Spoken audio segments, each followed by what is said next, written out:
సంఘం అరెస్టు చేయాలి బండి సంజయ్ కొడుకును. మైనర్ బాలికను అత్యాచారం చేసిన బండి సంజయ్ కొడుకును అరెస్ట్ చేయాలి. బండి సంజయ్ కొడుకును వర్ధిల్లాలి భారత కమ్యూనిస్టు పార్టీ. వర్ధిల్లాలి భారత కమ్యూనిస్టు పార్టీ.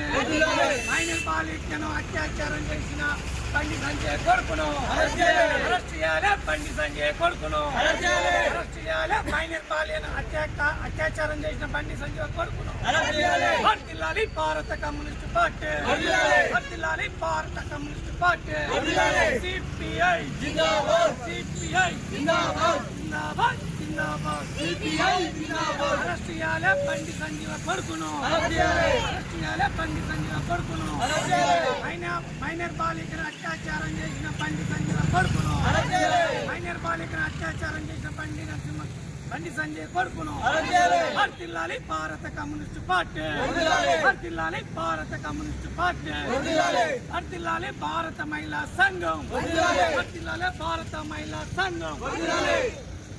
భారత కమ్యూనిస్టు పార్టీ మూటకొండూరు మండల కమిటీ ఆధ్వర్యంలో బండి సంజయ్ గారి కొడుకు భగీధర్ గారు మైనర్ బాలికను అత్యాచారం చేసి ఇప్పటికీ వారం 10 రోజులు అవుతున్నా కూడా పోలీసులు ఈ రాష్ట్ర ప్రభుత్వం ఇంతవరకు కూడా అతన్ని అరెస్ట్ చేయకుండా ఉన్నారు. కాకపోతే ఈ రాష్ట్రంలో ఇప్పుడు జరిగేది ఏంటంటే డబ్బు ఉన్నోడు డబ్బు లేనోడు అనే స్థితిలో అవపడుతుంది.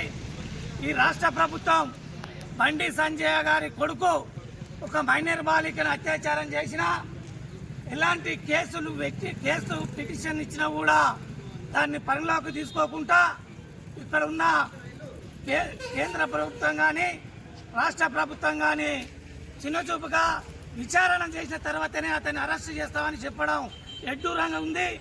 అదే సామాన్యునైతే ఎలాంటి విచారణ లేకుండా కూడా ముందకే తీసుకుపోయి అరెస్ట్ చేసి నానా ఇబ్బందులు అయితే రోజులు ఉన్నాయి. కాబట్టి ఇప్పటికైనా బండి సంజయ్ కొడుకును అరెస్ట్ చేయకుంటే రాష్ట్ర వ్యాప్తంగా ఆందోళన